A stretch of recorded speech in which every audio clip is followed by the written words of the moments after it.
I understand the next call is a split call. Jane Logie, 5 minutes. Thank you, Mr. Speaker. I rise to take a short call on the second reading of the Objectionable Publications and Indecency legislation bill. The Green Party is supporting this bill.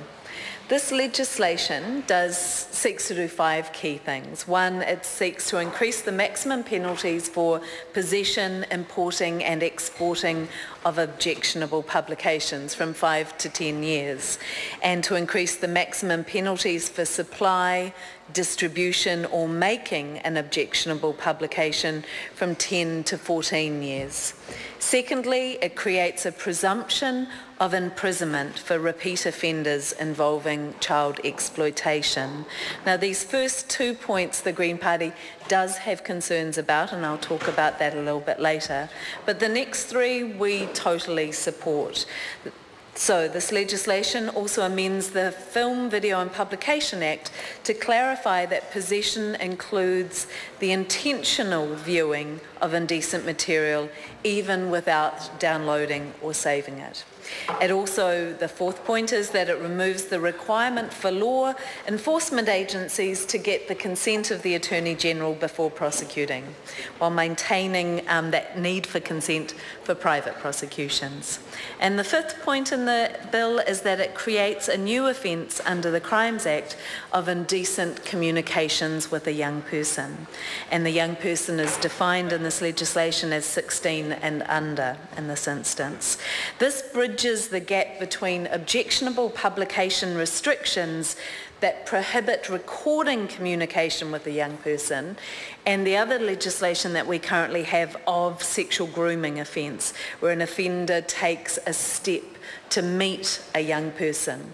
So we saw that in the law there was a gap around that indecent communication online, that we didn't have an offence in that space until this legislation. And we believe this is a very important gap to be filling.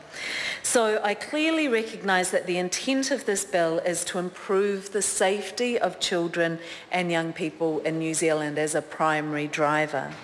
And clearly there have been gaps in legislation, such as defining the intentional viewing does count as possession, and the crime of knowingly, indecently communicating with a child under 16. And it is, of course, important to ensure that our legislation matches the modern world that we live in and enables identified harms to be appropriately responded to by our law enforcement agencies.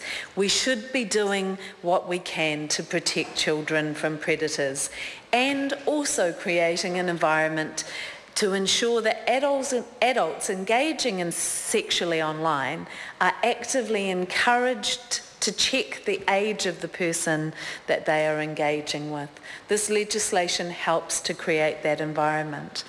I do, however, want to sound a note of caution about the increase in penalties and the presumption of imprisonment, and we share the concerns raised by the Law Society and the Legislative Advisory Committee. We're not opposing this legislation, but we do believe that the impact of these changes should be carefully monitored, because there's certainly some evidence that increases in penalties for sexual violence have not helped reduce the incidence of sexual violence. And indeed, we have quite a lot of anecdotal evidence that in times they've created a barrier to reporting. So we want this to be carefully monitored. It is important, though, to note that the increase in penalties do provide for a new maximum, and it will be up to judges to decide. And the current legislation requires the court to take into account as an aggravating factor the extent to which the publication exploits children.